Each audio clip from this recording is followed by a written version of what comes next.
What is going on, ladies and gentlemen? I don't have a snappy turn on tonight. I'm just here with John, hanging out, ready to talk some Matlock. John, we haven't we haven't done a show since I got back from Monaco, have we? Well, no, because internet gremlins messed everything up last week, Yeah, and fucking internet you know gremlins. They're just so rude. They just don't know. they're not polite, and for those folks that were somewhat expecting a show, we apologize.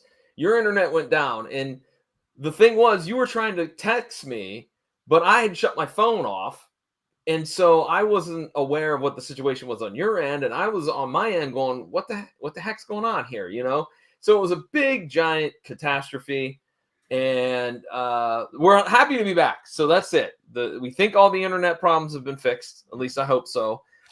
Justin's back behind the curtain there, running everything. Jason and I are ready to talk about Matlock, and I think that we have a couple of comments already, man. Out of the gates. We've only been doing this for a minute. We already have. Hey, Daniel, what's happening? What is going on, Mr. Snow? He wished me a happy Thanksgiving, and I wished him one back, but I'm going to wish him one again. I hope you had a great Thanksgiving and Black Friday, whatever Saturday is, Small Business Saturday, and tomorrow Cyber Monday. I wish you all the happy holidays, Daniel Snow. Yeah, Daniel hit me up as well, and thanks, by the way, for the Road Warrior line there. Of course, what a rush. Yeah, it's been a while, so let's talk, Jason. You were in Monaco for a while. I was in Monaco, John, and I fell in love. I met the woman of my dreams. We went over this on Three Geeks, but this is a different audience, so I'm going to do it all here again. And her and I are going to get engaged. It's going to be fantastic. I have the picture on the screen. For all of our audio listeners, go jump over to @3GeeksJ on social media, and you can see the pictures there.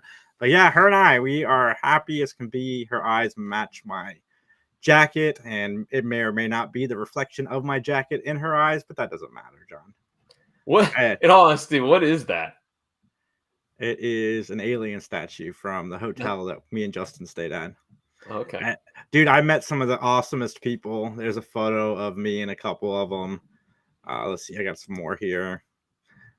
So our buddy Peter, who's been on Three Geeks many, many times. There's a posse. That's the worst photo of me. I don't know why this is the one I chose to share with everybody, but yeah, that was our posse. Me, Jamie, Ryan, Clint, Peter, Autumn, Amelia, Izzy, and Justin just hanging out at this restaurant in Monaco, man. It was a great time. It felt like a summer camp. All those people I just showed you in the photo.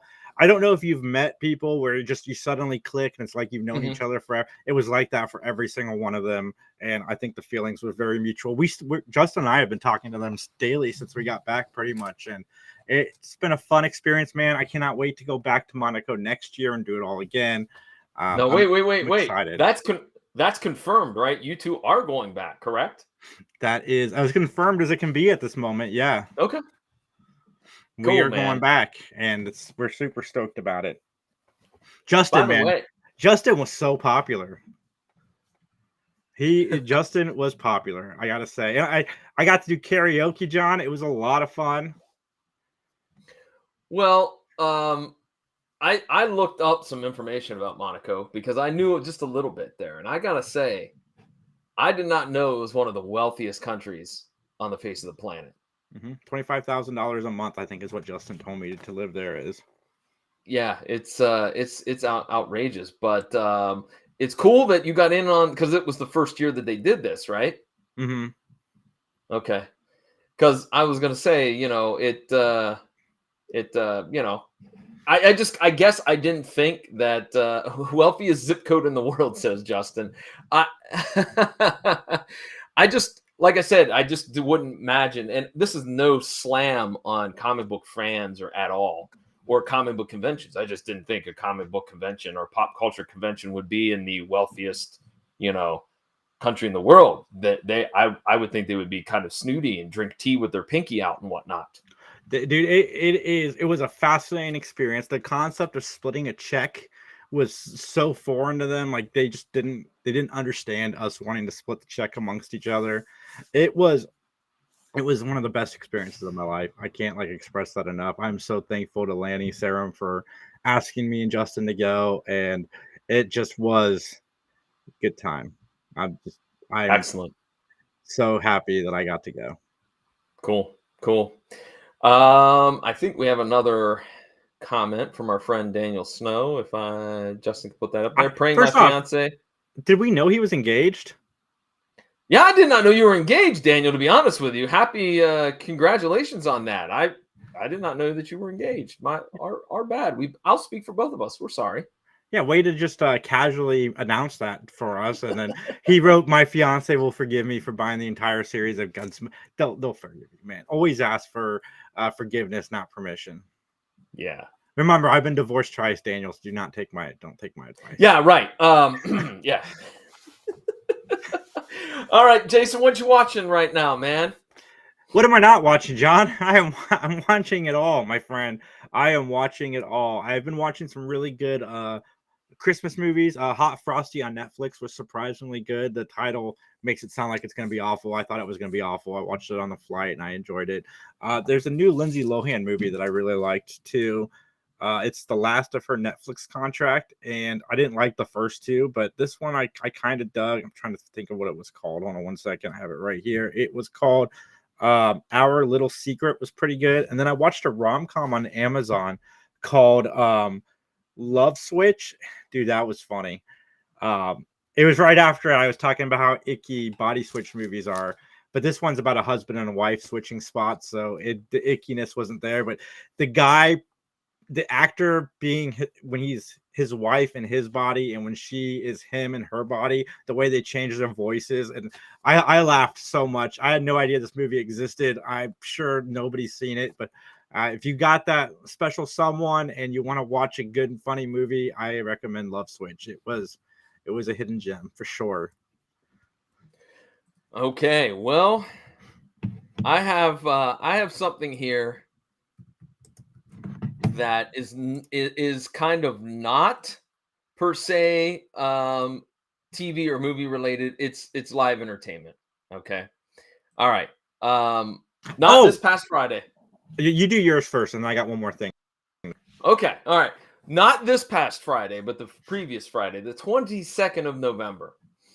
I had purchased tickets, and I know that we have not talked about this. I've kept this secret from you, and actually kept the secret from all of the three geeks.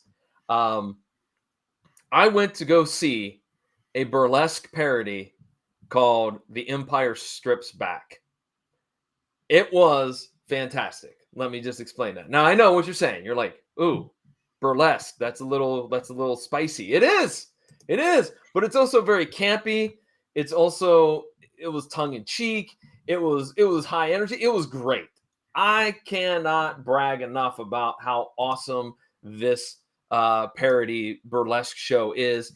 If you are a Star Wars fan, you need to check it out, man. I can't even say what you just put in the chat, Justin. I don't think that would be too kosher. I don't know. But it was awesome. They had the production value was top notch. They had their own giant Jabba the Hutt with working mouth, tongue, arms, eyes. They had a giant land speeder on stage, so they could do some. They did a number with that. They did one with the Emperor swinging on the Death Star as Miley Cyrus wrecking ball played in the background. It was fantastic. The EmpireStripsBack.com is the web address. They're out on tour. I think they're done on the East Coast for right now. They're going out on the West Coast, but folks, it was fun. It was my only gripe was the theater that it was in had us like elbow to elbow with people. Like there was no room to move. It was, even though there were chairs, like you were squashed in there. That was my only gripe, but I highly recommend it. So that's what I'm watching, live burlesque theater, not a TV show. Though I am still working on Homicide: Life on the Street. But anyways. Well, two things. One, speaking of Homicide, the original Law and Order for the first time ever, all 20 seasons are coming to streaming in 2 weeks. So I'm kind of stoked for that. And I saw Wicked, and I just want everybody to go see Wicked. That movie was phenomenal. Best movie of the year. I'll be surprised if it doesn't win awards. I felt like I was in a Broadway show. It would just I said this on Three Geeks, so I'm going to say it again. The cinematography, the acting, the costume design, the music, just the story, the pacing, all of it. And Jeff Goldblum does a musical number in it, guys. Go see this movie. It is. I cannot wait to see it again and again and probably again. Where is Law and Order going to be streaming? Because I know that that's probably tied up in rights with NBC, TNT, et cetera, et cetera. Hulu. Is it on Hulu? Okay. Mm-hmm. All right. Because they're also showing it on BBC Right. and all that. So, okay. Hulu. Cool. All right. Well, Jason, we got a comment from Dan. So if Justin can pull that up real quick, please. Loving some season 10 of Dallas, but gonna hate the cliffhanger ending. Is season 10, Daniel, when the one character could not stand, and I don't remember the kid's name, but I remember the actor's name, Sasha Mitchell. Is that when he joined as, I believe, one of the illegitimate kids of JR? Because Hey, you leave Sasha Mitchell alone. That guy was a treasure. Kickboxer 2 was fantastic. Step by Step, he was fantastic. I've never seen Dallas, but on Step by Step, he was great. No, he was even a bigger buffoon on that show. Anyways, I didn't like the guy. There was something about him that I was like, yeah, I don't think he's really acting. I think he's really that swarmy in real life, but he's not actually. How do you know that? Because I've seen him in interviews and stuff.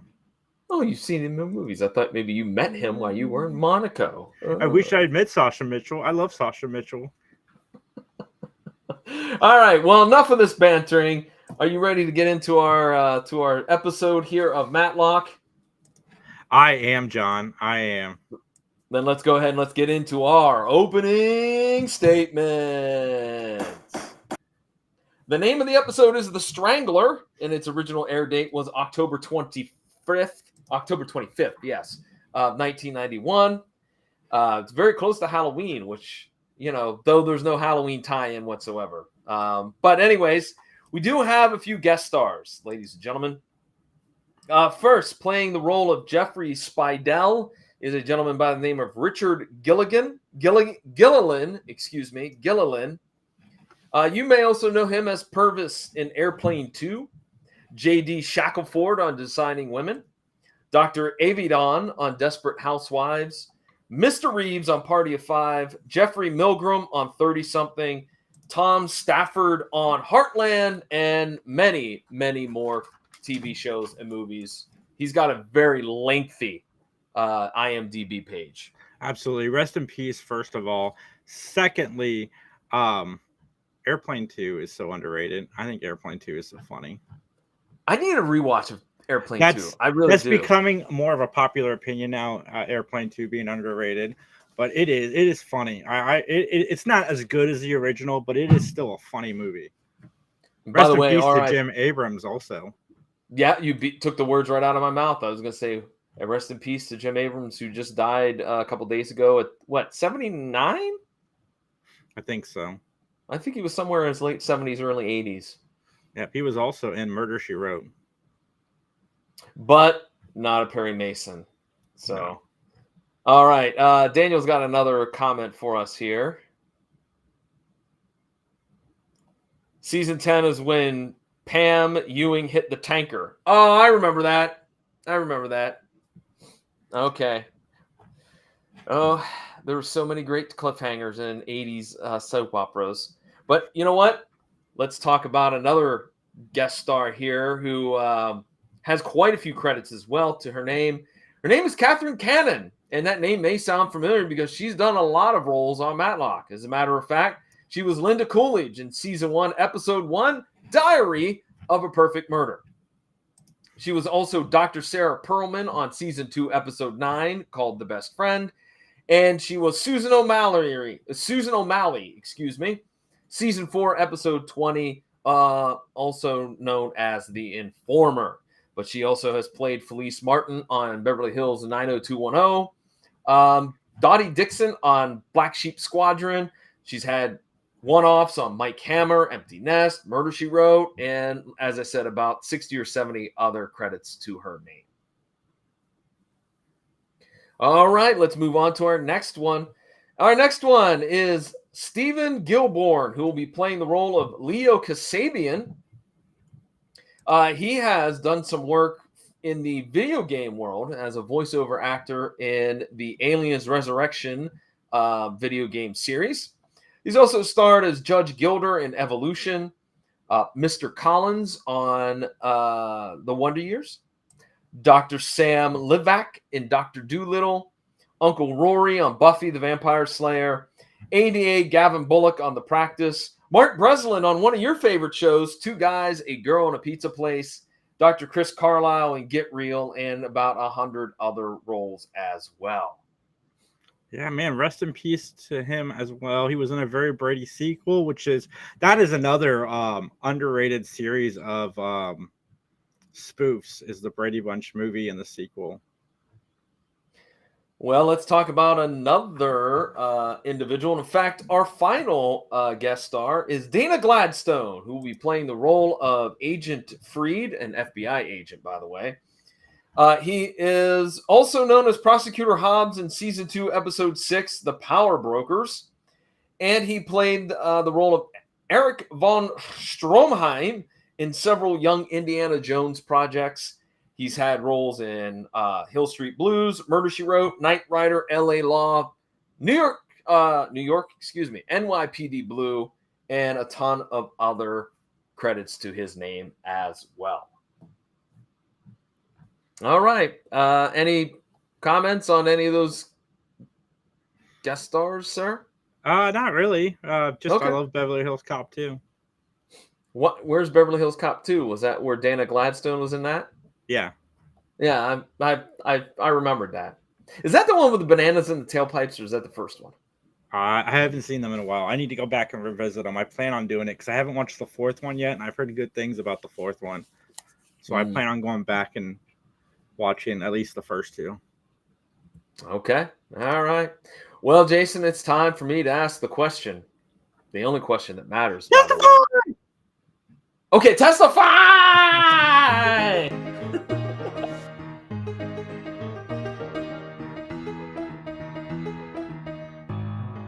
I did take Dark Sea Yarn off of our scroller, but everybody go check out at Dark Sea Yarn on all social medias for our friend Liz.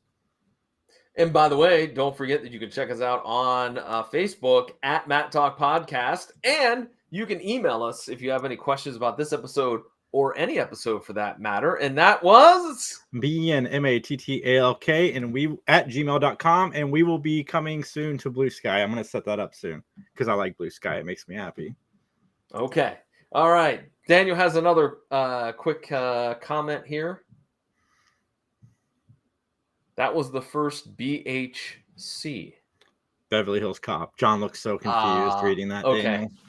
I was, dude. I was completely baffled. I'm like, what? I was not hip to the abbreviation, dude.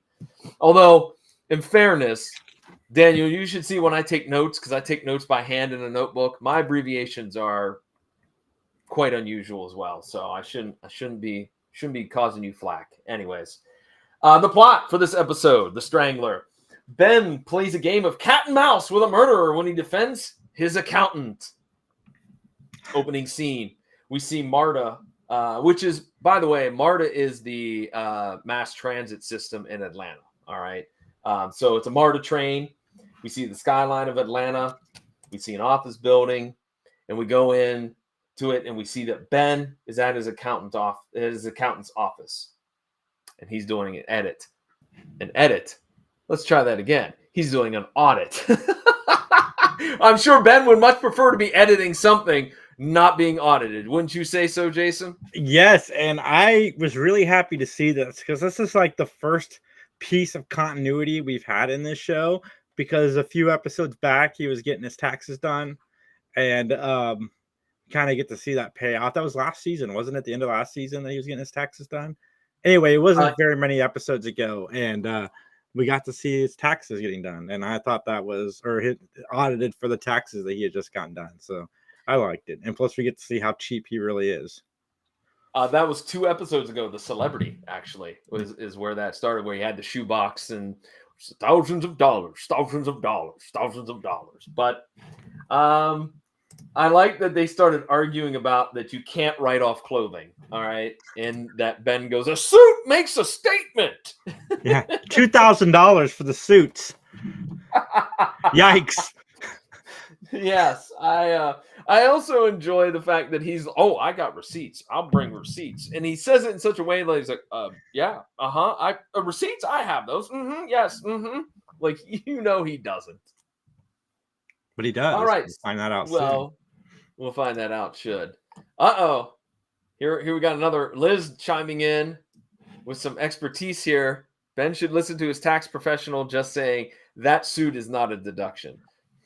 That suit or the multitude of suits that he purchased, because he didn't buy just one. He bought a couple of them. Dude, I was paying attention to this episode. I'm like, if he's getting his suits deducted, I have a whole wardrobe of character t-shirts that I wear that just add to my character at work, that I would get all of those deducted. It'd be fantastic.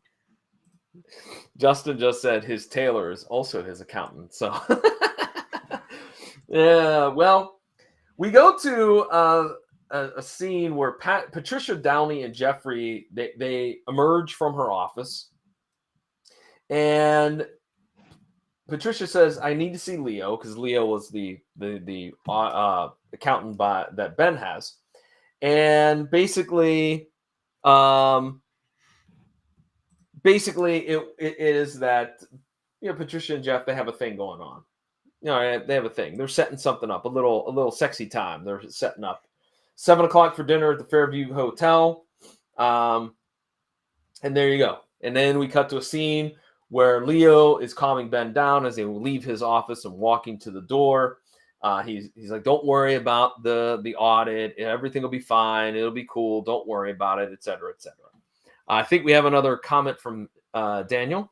So I must say I've used MARTA, and this episode is way better than the actual service.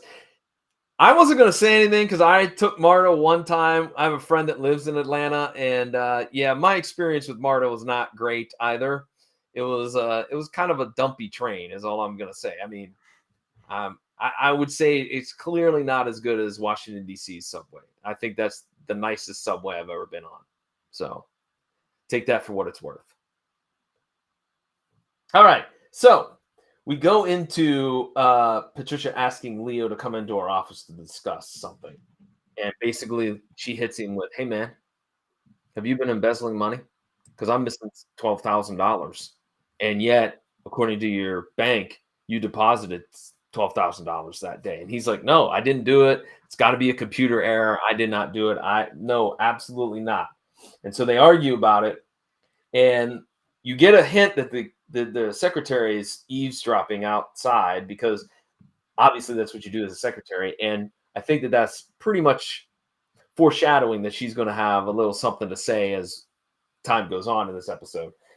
So Leo gets fired by Patricia and he storms out. All right. So Jason, what do you think of this first, I'd say, section of the episode so far? I'm not trusting the one guy. And Who? I feel bad for Ben's accountant. The boyfriend. Oh, Jeffrey. Yeah. No. He just seems like a slimy individual. He does. He's kind of gross, kind of slimy. Yes. Well, let's see if that opinion changes, because we cut to the hotel and room service arrives at the door. And then, of course, it's the hotel room of Jeffrey and Patricia. And he can hear Jeffrey yelling at Patricia, supposedly. Knocks on the door. They open the door. And Jeffrey's like, hey, just put it over there. Sorry. And then he continues to knock on the bathroom door with the shower running. Oh, get out here. Let's go. And the room service guy leaves. By the way, have you ever done room service, Jason? Ever? Yeah. You have? Yeah, absolutely. I've never done it. I've stayed in many, many hotels. I've never had room service. No offense, John, but you're very similar to Ben Matlock, so I could totally see you not ordering room service. I did it because I had a date night and I had a coupon. My cousin worked at the hotels, so I had a free room service coupon. Wait a minute. Can we back up just a minute? Did you say one free omelet? Justin just wants to know what kind of eggs you like. Wait, time out. You were at a date night and you used a coupon on a date night? It was married, so yeah, we were both all for the coupons. Oh, okay. All right. Okay. All right. So you were married. So okay. Mhm. Never mind then. I was just gonna say you called me cheap and then you're using a coupon. I mean, that's kind of not, that's not 100% kosher, as they would say, Well, when I was in Monaco, I got a $10 can of pop out of the fridge. It was 3 a.m. Nothing was open. I was freaking thirsty for something cold, and it sounded good. Sounded good. Oh man, they got you hook, line, and sinker, They dude. did. I mean, it wasn't much more expensive than the Cokes in Monaco in general. So Okay. All right. Well, using a Daniel has a comment. I've already seen it. Using a coupon is totally Matlock. Yeah, that would be totally. I want the episode of Matlock where he's clipping the coupons. You know what? Speaking of coupons, do you get Valpak in the mail? Yes, and I always say I'm gonna start using them, and I never use them. Same here, dude. Same here. And they just end up in the garbage. A brick of paper.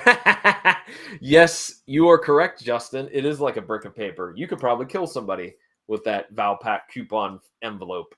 All my mail goes straight to recycling because I do everything online. Yeah, gotcha. All right, well, let's get back to it. Patricia's in the bathroom, supposedly, and after the room service guy leaves, Jeff enters and he shuts off the shower. No one's in there. No one is in there. No, it So was weird. I'm like, what is happening? yeah, I was like, this is something bizarre, right? Like, I thought maybe he had already killed her somewhere else, and this was like his alibi. So Patricia's on the phone with Leo at her home. All right, this happens the next day, and Jeff appears, and he's got himself. I don't know what it's called, a karat, I believe is pronounced. That's how it's pronounced. It's basically a piece of wire to strangle you with, and he kills Patricia. So I was gonna say that I guess Jason makes your analysis of him 100% accurate. Scumbag, lunatic, crazy. But let me. Okay, I watched this episode twice because I watched it last week. I'm like, well, I gotta refresh my mind, and I watched it again yesterday. She just stands there and watches him put the gloves on. Like, Yeah.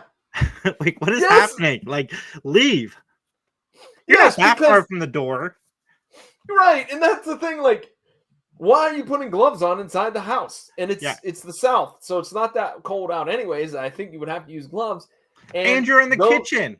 Grab a Yes! pot. She just like lets him choke her. There's knives somewhere in that kitchen that you could use.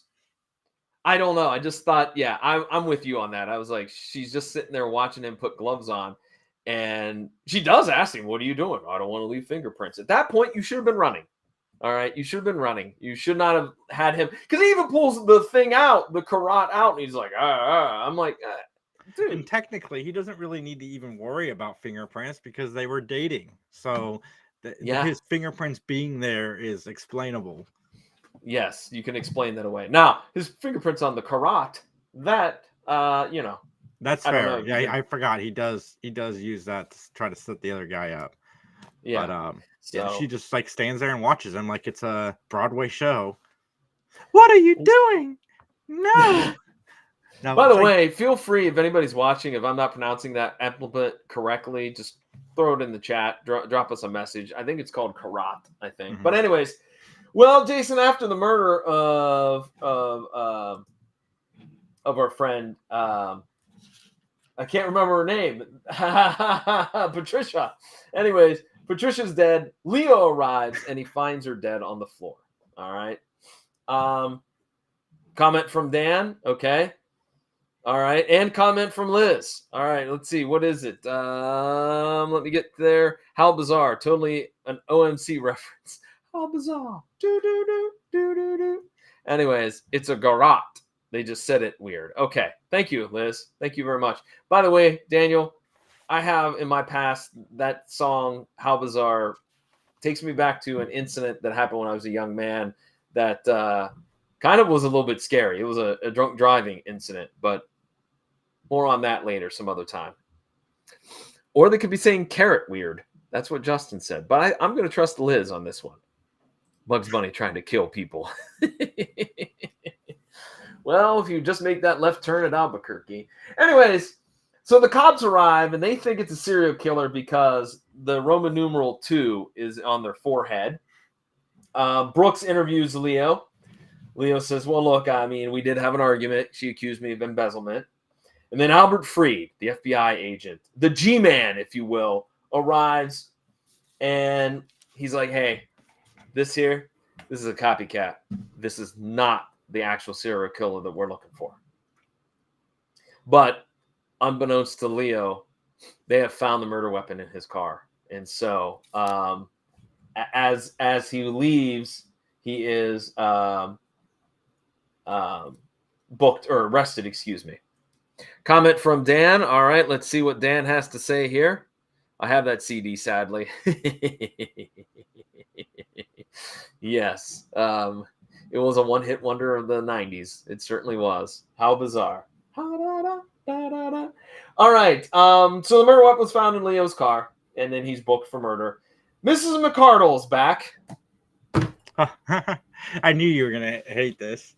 I just do. don't understand why she's still employed, because Ben obviously doesn't like her.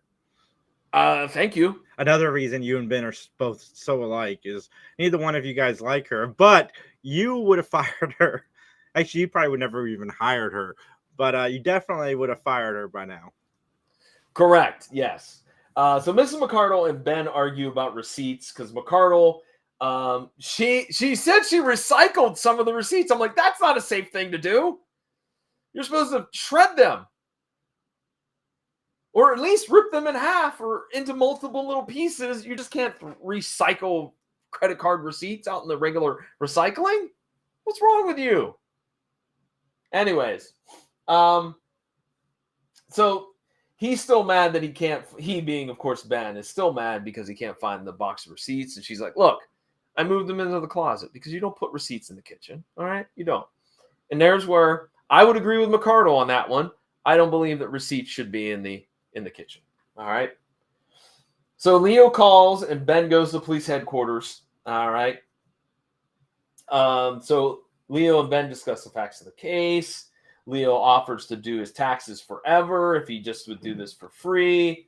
And Ben is just obsessed with his taxes for this entire interview. Oh, he is. Right. I'm like, you have a case in front of you. You pay attention, man. And then we cut to a scene where Jeff is going through some type of dossier. And he has all this write-up about Ben and pictures of Ben and all that jazz. And I wrote down, Ben is a target. Jason, did you think that Ben was a target as well by this point? Absolutely. Mm-hmm. Yes, I agree wholeheartedly. So we go to a scene where Albert Freed chats with Ben and basically says, look, our guy's a neat freak.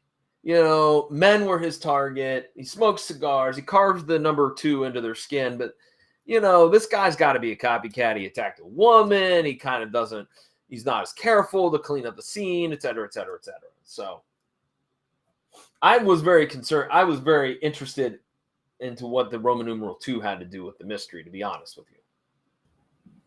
So Ben doesn't believe it's Leo.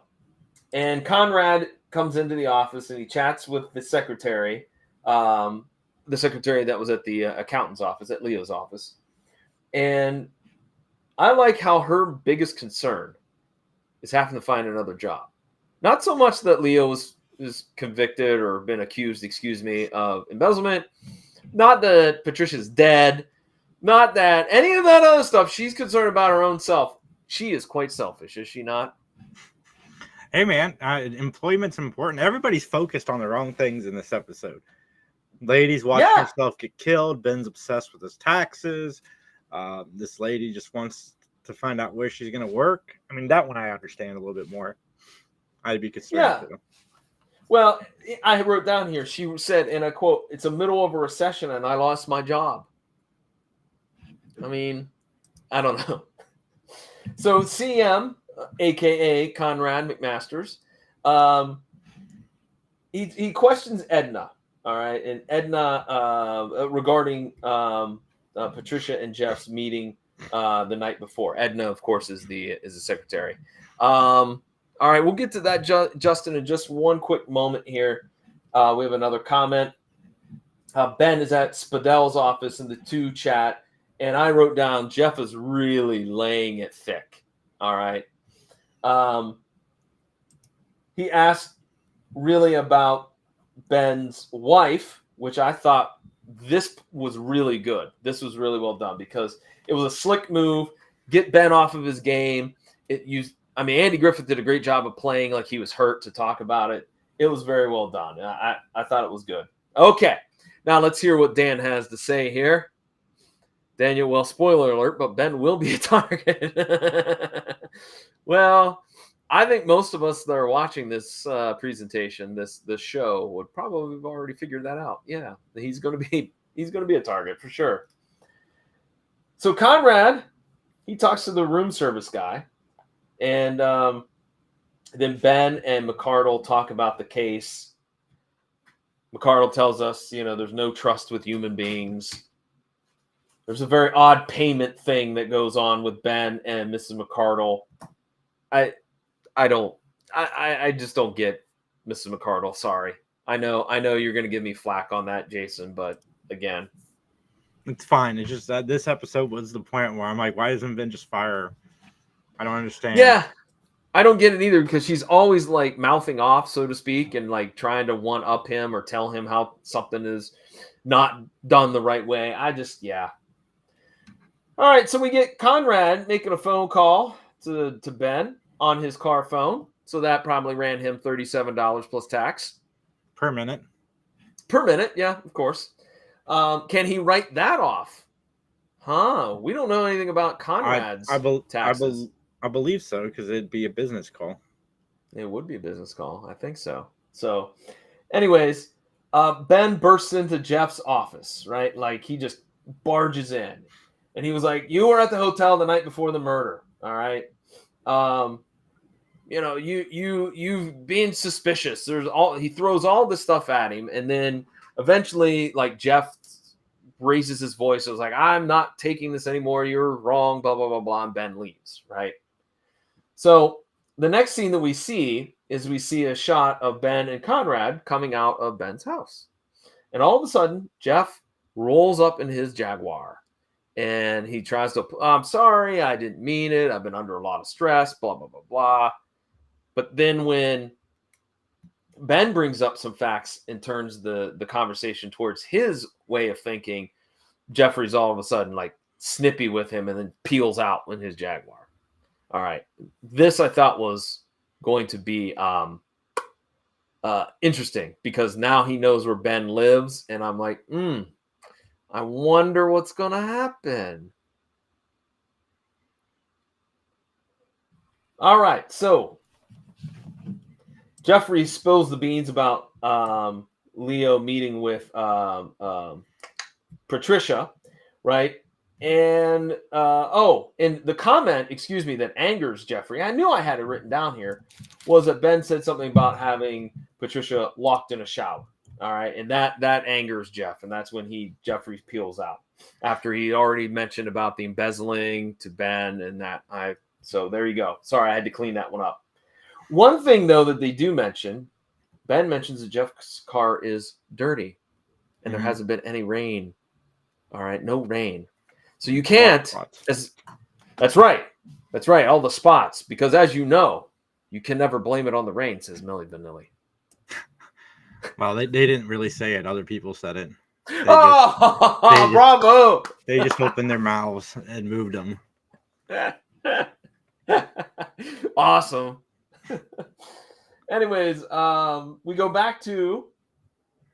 Oh, no, wait, excuse me. Before we go back to Ben's house, we think that maybe a callback from before is that there's sprinklers going off at the house that Patricia owned, and that's giving us a clue that maybe the Jaguar, had been parked out there by the sprinklers.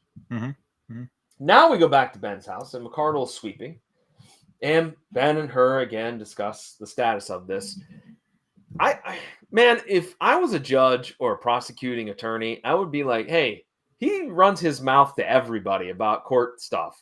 I mean, isn't there no attorney-client privilege? I mean, right? Especially McCardle. She would be a blabbermouth. Mm-hmm. All right, we go to the courtroom. Jeffrey's on the stand. He admits to the relationship with Patricia. Ben brings up the argument that they've had, or that they've had many arguments. Jeff denies it. Patricia was not there.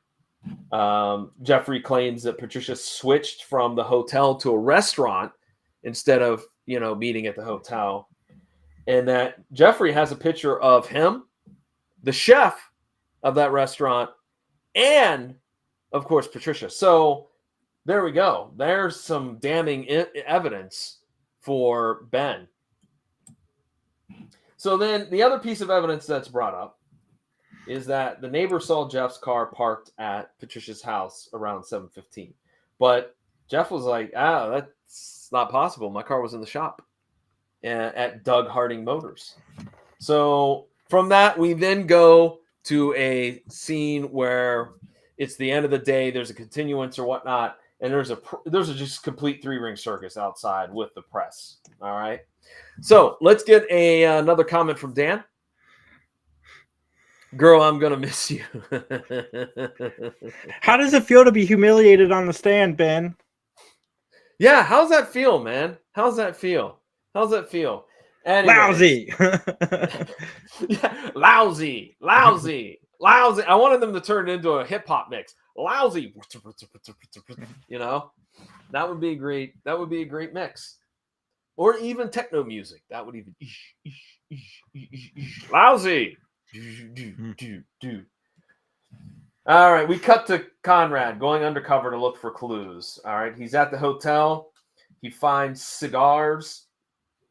Meanwhile, at the police headquarters, Brooks, Freed, Ben, they all discuss the evidence about the cigars, right? And so Ben needs to find files on the serial killer, right? Like he needs them. And so after, pleading his case, Bob Brooks goes, okay, fine, here you go. All right. Meanwhile, we cut to a scene where Jeffrey is watching the news footage and he keeps rewinding it, which is why, ladies and gentlemen, we're making fun of it. Lousy. Conrad and Ben compare notes. Jeffrey flunked out of Harvard. So the Ivy League snob that you think he is not quite that snob. And then Conrad leaves and Ben chases him, but to no avail. He does not get a hold of Conrad. Well, we don't know that for sure because it cuts to black. That's true. That's very true. You're right. We don't because, we'll come up with that in a minute here. And I wrote down, again, no one locks their doors in Atlanta. Really? I think that should be something you should do. Well, it was the 80s, man. I guess it was the 90s at this point, but there are people that still left their doors unlocked back then. I know. I had a girlfriend whose parents, they lived in suburban Cleveland. They never locked their front door. I'm like, what are you doing? This is how you end up with stuff stolen. But yeah, man, I keep my doors locked all the time. Yeah, same with me. I mean, the only time that they might be unlocked is when I'm here because I forgot to lock them. That's the only time they're unlocked. Never forget to lock them. I'm precious cargo. I don't want anybody to take me. I don't want anybody to take you either because then Justin and I will get phone calls about if we ever want to see you again, we have to come up with $50,000, and I don't have that type of cash, man. You think I'm only worth $50,000? You think that's all they would try to get from you? Justin says he won't pick up. He's just going to think it's a spam call. So $50,000? I mean, that's only 2 months in Monaco, man. I feel like I'm worth more than 2 months in Monaco. Wow, John. Is that now? Wait a minute. Is that your baseline? Yeah. When you go and get gas. When you go and get gas, do you tell the attendant, you're like, hey, man, let me just tell you, this is cheaper than over in Monaco. Anyways. That's funny you say that, man, because the cheapest car on like the roads in Monaco was a Mercedes. Really? A lot of Wow. Ferraris and yeah, very nice. Wow. Anyway, Okay. continue. Was there any Lamborghinis? I don't know that I saw one. Well, I saw like a yes. Justin says yes. Okay. All right. And And some rolls. Yeah, Rolls Royces. I had some rolls for dinner on Thursday. I mean, oh, Rolls Royce. Okay. All right. Gotcha. All right. So Ben falls asleep, and we cut to a scene where ominously Jeffrey's just smoking a cigar, like watching him as he's rocking back and forth in his rocking chair. And then That's not creepy at all. Jeff, I'm surprised the smoke didn't wake Ben up sooner. yeah, That's a lot of smoke that he's blowing in there.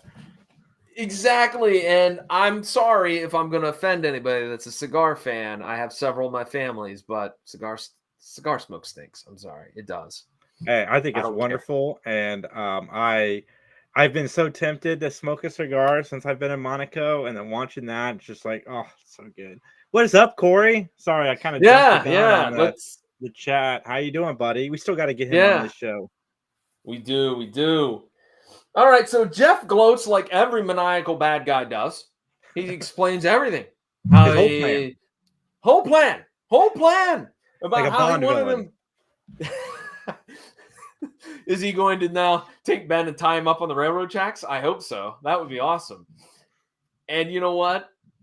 I just think that I just mentioned something that's going to happen in the next episode. I swear to God. Because I think the next episode's the nightmare, and I think that actually happens in the nightmare. I can't remember because it's been a minute since I've watched the nightmare, but I think that happens. So something to look forward to in 2 weeks. Nice. All right, Dan has another comment here. Cash rules everything around Matlock. I know. Absolutely. 100%. You know it. We would play the song, but we get dinged every time we play the song. So, even though it's a remix, Daniel, I took a lot of time to remake it. So, but anyways, I digress.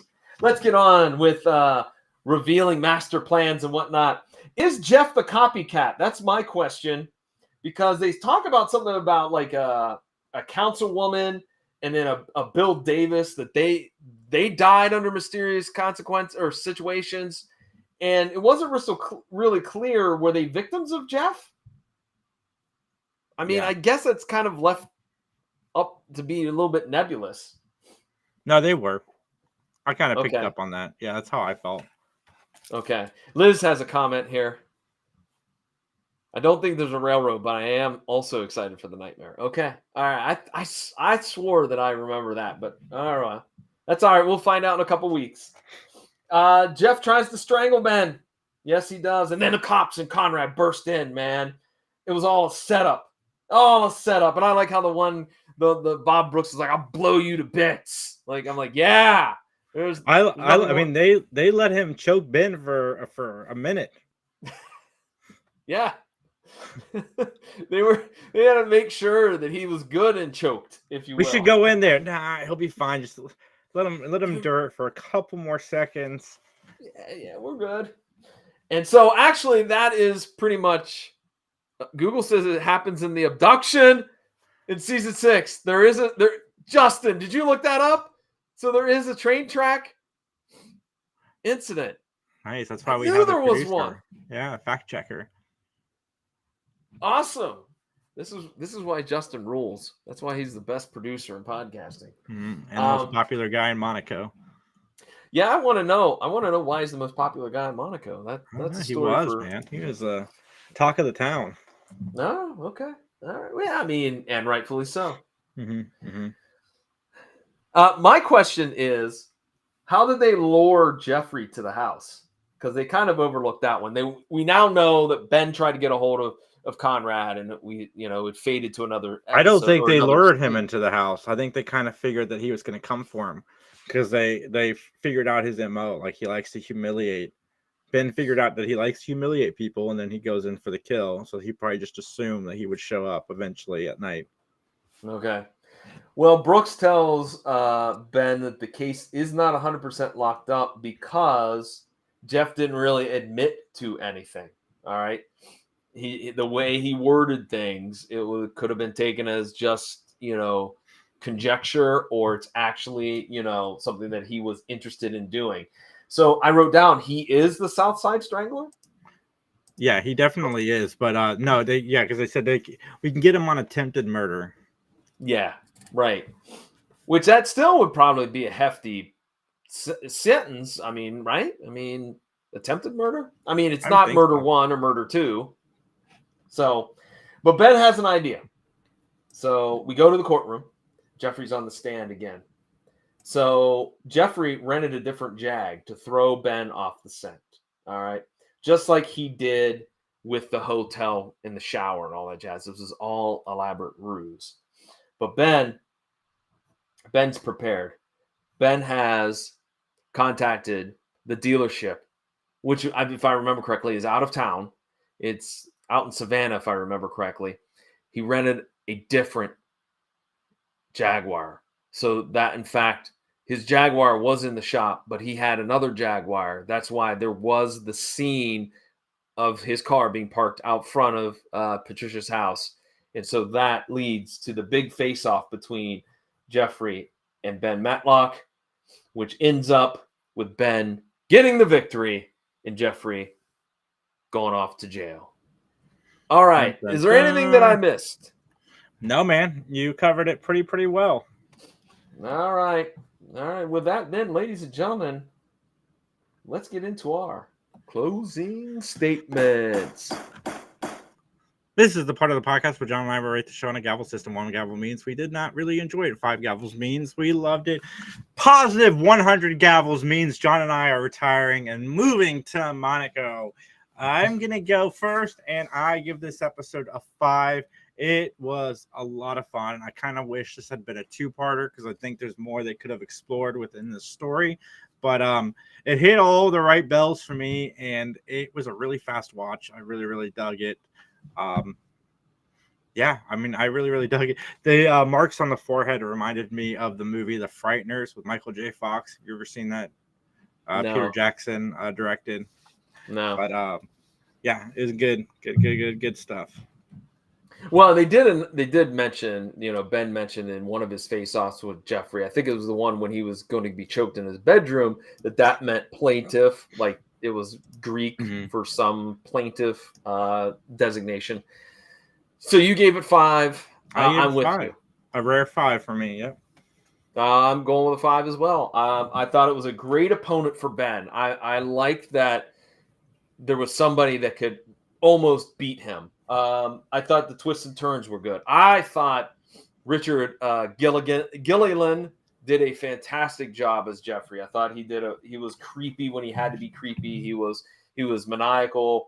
My only gripes, Mrs. McCardle, and maybe too, I think that the ending could have been a little bit more crystal clear. I think it was still a little bit nebulous, especially with the other murders and the switching of the car, and that it was a little bit confusing, but not confusing enough that I didn't think it deserved a 5, because I thought it was a very solid episode. And I agree with you, a quick watch. It seemed like it went by like that. So both times. All right, with that, Jason, we're getting up there to about an hour, so we want to start wrapping things up here. So what's happening, man, with the 3 Geeks podcast? Guys, this Saturday we are taking a break off YouTube for the weekend, but we will be doing a live show via Podbean. We'll be doing a live audio show, 4 p.m. Saturday, live from GalaxyCon. John will be joining us for that. And then coming soon in the next couple of weeks, Justin and I will start releasing the interviews that we've been backpiling, and I cannot wait for you guys to hear them. By the way, this I think will probably be maybe not a reference many people in the chat today get. I think Daniel will, but yes, I am the Jimmy Garvin to their fabulous Freebirds. So anyways, yeah, click that QR code there. Absolutely. Yeah. Hey, I'm going to be down at GalaxyCon as well, joining these guys for the panel at 4:00. It's going to be fun. I love doing panels. I can't wait to peruse the floor. Hit that QR code, and you can subscribe to my website, thepvdcast.com, or pvdcast.com, excuse me. And definitely check it out. I have a double feature episode this week with 2 individuals, 2 great comic book creators by the name of Fennec and Tony Ferrando. They both have some really cool stuff. Tony's doing an Everybody Hates Raymond comic. So I don't know if that would make you angry, Jason, or not, because I know that you kind of dig Everyone Loves Raymond. Me? No, I'm not really a big Ray Romano fan. I find his voice obnoxious. Who's Justin? Are you the fan of Everybody Loves Raymond? Yeah, okay, so it was Justin, not you. Okay. All right. Oh, I like the spinoff, King of Queens. King of Queens. 5 from me. Richard was also on the Waltons. Oh, yeah. And I remembered him from Designing Women, to be honest with you. I remember him from that show. By the way, let's let folks know where they can get in touch with us before we close it out. So what do you say, Jason? Where can they email us? You guys can email us at benmattalk@gmail.com. And, of course, you can find us on Facebook at Mattalk Podcast and hit that QR code for Dark Sea Yarn. Liz, our friend, our guest star from a couple of episodes ago, has got some cool stuff going on. Check it out. Dark Sea Yarn. Supporter of us, so I want to make sure we support her in return. And, yeah, guys, come hang out with us. I cannot wait to meet Weird Al Yankovic. Max and I are going to pay the money, get our photo taken with him. He's going to be at GalaxyCon. I kind of want to meet Logic as well because I'm a big fan of his. So I am super stoked for GalaxyCon this week. It's the first time I've ever been to a con they've had musicians. I know. I only have one. I want to meet Michael Jai White. Nice. Because I love Black Dynamite. I know you do. Yeah. That rhymed. All right. Huh? That rhymed. That rhymed.